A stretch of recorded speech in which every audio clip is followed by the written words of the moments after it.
Over the past 2 weeks, we have spent a lot of time praising the Manchester United forwards, and rightfully so. But we can't forget about the defence. We've only conceded 0.77 expected goals from open play in the last 2 matches. Harry Maguire and Lisandro Martinez deserve a lot of praise for what they've done off the ball, but actually on the ball as well. Now for me personally, it has been no surprise to see Michael Carrick turn to these two in this moment of need for the club. You've just sacked your manager, you've had an interim come in, then another interim. Things are very unsettled at Manchester United. So what do you do as Michael Carrick? Well, you turn to experience. You turn to players that have won trophies, players that have been there and done that. And Harry Maguire and Lisandro Martinez certainly tick those boxes. I think they've been real leaders for this Manchester United team in the past 2 weeks. I think they have set the standard with the way that they want to play defensively, putting their bodies on the line for the club, but also on the ball, taking a lot of responsibility and playing in a very calm and balanced way. Against Arsenal, it was not an easy start. Arsenal came out and were the team on top, and early on, United couldn't really get their foot on the ball, until a moment where Lisandro Martinez and Harry Maguire slow down, they take extra touches, and allow Manchester United just to string a few passes round the back. Now, on face value, this doesn't seem like much. The statistics don't really pick it up, they're just sideways passes, but I think for the psychology of the players, it's incredibly important. Against Manchester City, we were on the front foot, we were playing great, entertaining, attacking football, pretty much from the start. So to then go into the Arsenal game and suffer early on would have been difficult for the players. So what you need is your calm players, your experienced players, to put their feet on the ball, to take their time and allow Manchester United to build back into the game. So again, the stats don't really pick up on this, but I think it was that calming presence that got us settled and got us back in it. Now obviously this is really important. It's great to have experience in your team, players that know how to sort of manage the tempo of a game and actually take the emotion out of the game sometimes. I think that's crucial when you're trying to play at Manchester United. But really for these guys to be special, they do actually need to bring us some ball progression as well. You know, it's lovely the idea of slowing the game down, but how about actually getting the ball forward and creating some chances and scoring some goals? Obviously United have done that in the past 2 games, and the 2 centre-backs have been very important to that. They've both been allowed to take risks on the ball as well. So yes, being patient, being slow, managing the tempo, but also trying to play through the lines, also taking risks on the ball, which they deserve a lot of credit for, showing that bravery, but Michael Carrick also deserves a lot of credit for giving them that licence. The licence now for United to play in the middle of the pitch, which isn't something that we've seen the 14 months prior, but now we are allowed to play in the centre of the pitch, and the centre-backs are a big part of that. You can see Harry Maguire's pass map against Arsenal. He's taking a lot of risks on the ball, he's trying to move the ball forward down that right-hand side, and of course when we watch Lisandro Martinez, we always know we're going to get something similar. Here's his pass map on the left, trying to move the ball forward. Now I think they're both great players, but on the ball Lisandro Martinez is always the one which is particularly special for me because of the extra details that he puts into his game and the way that he manipulates the opposition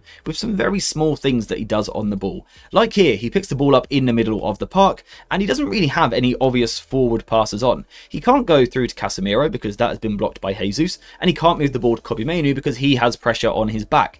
So Lisandro Martinez has potentially a bit of a problem. He can't go through the middle. So what he does is he takes a touch with his right foot, he just pushes the ball towards his left hand side and acts as though he wants to play this ball, a killer ball through the lines. And you can see Arsenal react to that, especially if we just look at Odegaard here. You can really see him shifting his balance to Odegaard's right, Manchester United's left, shifting his balance to try and intercept that ball. Jesus even buys it. He sort of switches off defensively. He thinks he's done his job of forcing Lisandro Martinez one way. But then at the last second, having moved these Arsenal players out of the way just with a bit of movement and deception, Lisandro Martinez then fires the ball the other way into the feet of Casemiro, who can now play through the middle. We also saw Lich's manipulation for one of the goals, and you can see him here on the far side of the pitch in the defence. United actually in a back 3 for this moment, but you can see Lisandro Martinez initially not even interested in the ball, actually looking further forward. Yes, he takes a second to look back at the ball and see what's going on, but then his head is up again looking forward, and actually at the same time he receives the pass. Now the reason why he is looking forward is because he's interested in Patrick Dorgu and Luke Shaw. He wants to know what they're doing, and by the time he gets the ball, it's quite obvious. Patrick Dorgu is about to spin inside the pitch so that Luke Shaw can overlap around the outside. The great thing about this is the Arsenal defenders get stuck. They don't know who's meant to follow who. As this front defender here, Bukayo Saka, are you meant to track Patrick Dorgu's run, or are you meant to follow Luke Shaw? These are the doubts that you put in the opposition's mind when you play in this way. But of course, Licha also has a big role to play, because he shapes himself up as though he's going to play down the left-hand side. He's going to go around the Arsenal block with the pass out to Luke Shaw. And you can see Bukayo Saka sort of buys that. He sort of leans towards the right just a little bit. but it just opens up enough room for Lisandro Martinez to fire a diagonal pass back inside the pitch to Patrick Dorgu. And the reason why this is so important is because he shifted Bukayo Saka wide, then played the dagger inside. And the effect of that is the distance that Dorgu actually has from Saka when he receives the ball. And it's because of Lich's work. It's quality, and obviously after that, Dorgu and Bruno do something magical, and it's just beautiful. Now, something else that both Lisandro Martinez and Harry Maguire did, particularly against Arsenal, was allowed Manchester United to sustain attacks. I don't know if you noticed at the weekend, but this wasn't a counter-attacking smash and grab. This was United, taking their time to get on the ball, look after the ball, try and probe and try and find a way through Arsenal. And Harry Maguire and Lisandro Martinez are responsible for that, which at face value sounds a little bit odd. Harry Maguire was responsible for allowing us to play high and sustained. We don't associate that with his game, but it was really important. There were several moments where United would sort of cycle the ball around the back, and then Harry Maguire would randomly, seemingly, fire one forward. So let's say he might be under some pressure from Gabriel Jesus, so Harry Maguire is going to punt the ball forward. Now, on face value, that doesn't feel like sustainable, controlled football at all. But because of United's plan, it was. You see, Bryan Mbeumo is always willing to challenge for that first ball. But the important thing is, the rest of the players were able to get up on the second ball. So Bruno Fernandes could come forward, Casemiro could come forward, Ahmad could come forward, and Dalot could come forward as well. To really squeeze in this side of the pitch. But they can only do that. They can only do that if they know they've got support behind them. And that's where the centre-backs come in. Because Harry Maguire and Lisandro Martinez did a very good job of playing high up the pitch when United had the ball. So these guys could go and press on the counter-press, and then if we needed to, we could cycle the ball back. And the benefit of this is we are suffocating Arsenal, but also we are allowing United to play high up the pitch to pick up the second ball and just get back to playing again. Now, to show what I mean, let's just take a look at an example. And you can see Harry Maguire playing the ball long here. Now, I should make it clear, this isn't a brand of football that I want to see forever at Manchester United. I would like to see it evolved and, things added to it. But I thought this was quite clever how he did this. So Harry Maguire here punts the ball forward, and it looks fairly aimless. He's obviously looking towards a channel, but it doesn't fall for a Manchester United player. And Arsenal get that first ball unchallenged because Mbeumo's a little bit higher up the pitch. But the important thing is, as the second ball is dropping, you can see the ball is literally still in the air here. All these Manchester United players are able to stroll forward with momentum. So they're not stationary, they're not standing, they're moving in with the ball with momentum, which is going to give them more of a chance when it comes to the duel. If you're running and then jumping, it's a lot easier, right? You can get a bit more height, a bit more spring in it. So it's important that they arrive onto the ball. But the reason why they're able to do that is because just off the picture here, Harry Maguire is nice and high pressing Gabriel Jesus. Now, we don't notice it immediately because the camera doesn't pan until we win the ball in the middle. Eventually it gets played backwards, and you can see Maguire and Lisandro Martinez really high up the pitch, and now all of these Arsenal players are forced behind the ball. In fact, the most advanced Arsenal player is Jesus here, and it's because our centre-backs have almost pinned them back. Now, despite initially pinning Arsenal back, about 20 seconds later, United keep possession, by the way. This is all one phase of play. We keep the ball, but actually end up going backwards to Harry Maguire, and Arsenal try and get on the front foot again, as they always do. Remember, this is still the same phase of play, and again, Maguire punts the ball forward into that right side channel, and this time, Bryan Mbeumo is much closer, competing with Gabriel. Gabriel's very dominant, and Mbeumo did a pretty good job, to be fair to him, did a pretty good job. But the ball did drop for an Arsenal player. However, because Dalot was just applying pressure on him, the player, Hincapié, couldn't get the ball down. He just yeets it up in the air. He punts it up in the sky.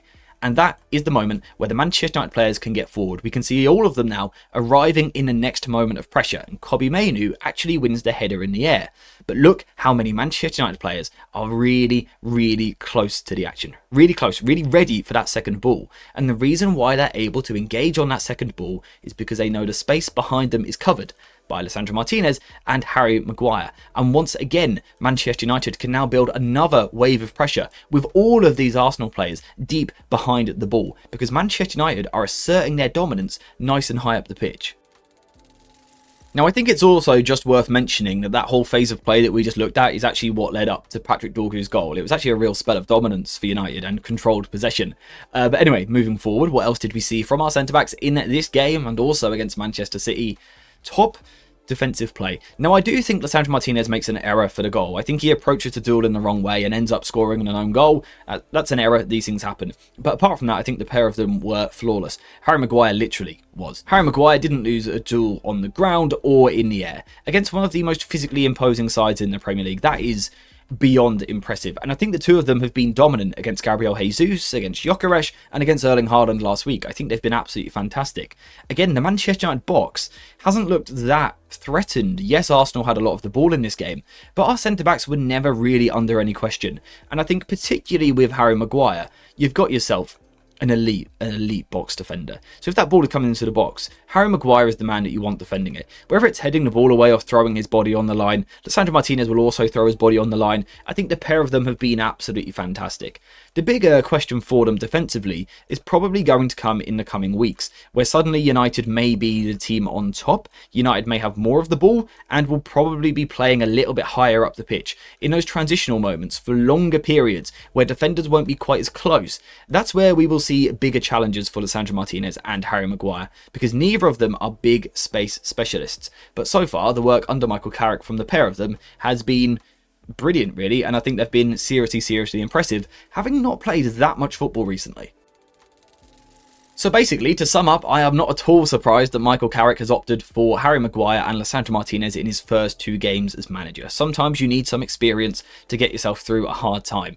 The difficult thing for Carrick now is going to be moving away from either of them or dropping either of them for future games. There may be different profiles that suit the games coming up a little bit better, but dropping either of these two right now would be incredibly harsh.